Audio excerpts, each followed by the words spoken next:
Ваши екселенции, почитувани представници на медиумите, драги пријатели,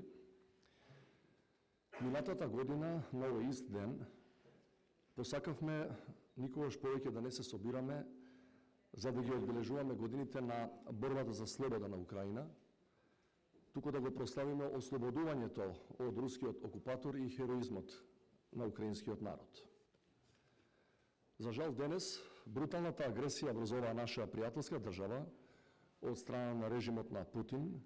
навлегува во третата година, а загубите во човечки животи, страдањата на милиони луѓе низ целата земја, девастирачките последици и разрушувањата не се намалуваат. За овие 2 години сме сведоци на сета нечовечност,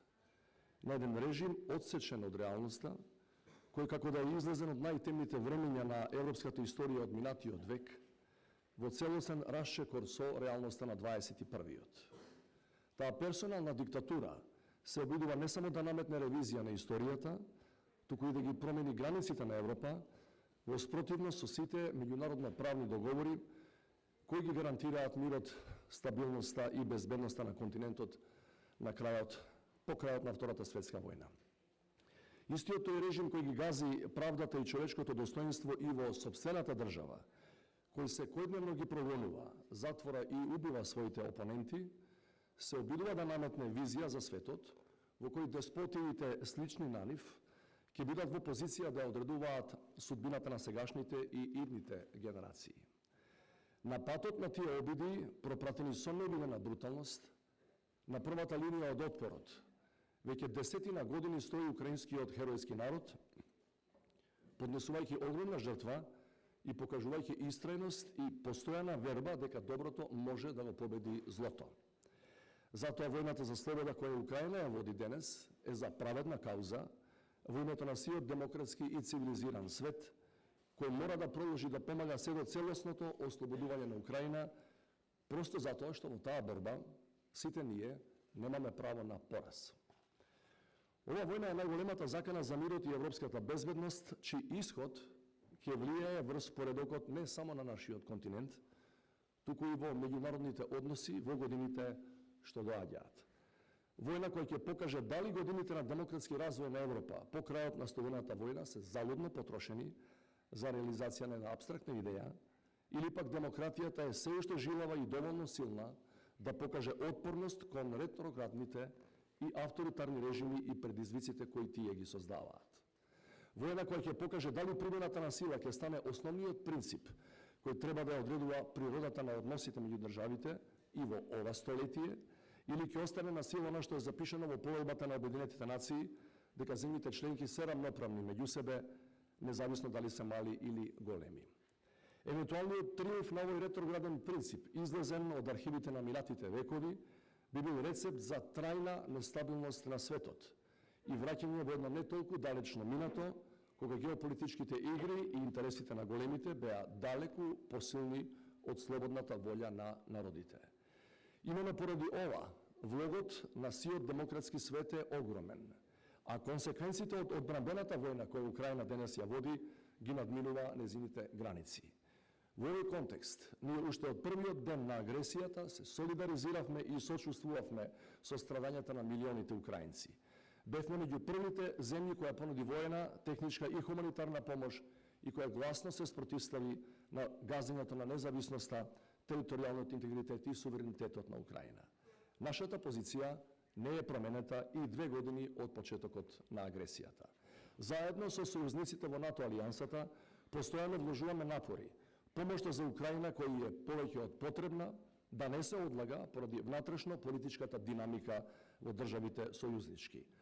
Успесите на Украина денес не зависат само од волјата и потенцијалите на украинската армија, туку и од финансиската, логистичката и пред се воената помош која таа мора да ја добива. Секоја поинаква калкулација во овој контекст ќе доведе до уште поголеми страдања, разрушување во Украина и неизвестност за сите нас. Почитувани, за 2 дена од денес во Тирана ќе учествувам на самитот Украина и Југоисточна Европа, каде што заедно со моите колеги ќе се сретнеме со претседателот Зеленски со цел да ја реафирмираме нашата јасна позиција за продолжување на помошта за Украина, подршка за процесот на обнова на разрушените делови и за носење пред лицето на правдата на сите одговорни за ужасните злосторства со што ќе им даде барем малку утеха на најблиските на жртвите. Со други зборови ќе покажеме целосна подршка за Украина слободно да го избере патот по кој ќе чекори во иднина. Ако тој пат вклучува волја и подготвеност за интегрирање на земјата и во Европската унија и во НАТО, тогаш ние мораме да дадеме подршка на украинскиот избор. Почитувани, ова се клучни предуслови без кои не е можно решавање на конфликтот и постигнување траен мир и помирување, кога за тоа ќе бидат создадени услови. Потребно е ова да го истакнеме во секоја прилика, затоа што е евидентно од ден на ден дека не е мал бројот на тие кои мислат дека со евентуалните промени на власта во неколку клучни демократски држави и организации од текот на оваа година, Украина ќе биде соочена со изборот да ги отстапи окупираните територии во замена за мир, демилитаризација и воена неутралност. Ваквиот исход би бил спротивен на волјата на украинскиот народ и ќе значи легитимирање на агресијата и на сите злосторства извршени во изминатите години. Најдобар доказ дека станува збор за сосема погрешна анализа е анексијата на Крим, која се случи пред 10 години и која поради отсуството на реакција на демократскиот свет не го спречи на тамошниот конфликт, туку само ја охрабри Москва истото агресивно сценарио да го спроведе и на истокот на Украина неколку години одоцна. Затоа во светло на последниот развој на ситуацијата на војното поле и повлекувањето на украинската армија од градот Авдеевка во источниот дел на државата, единствено сплотеноста на демократскиот свет и робусната поддршка за украинските вооружени сили би можела да ги спречи на тамошните руски продори, но и да овозможи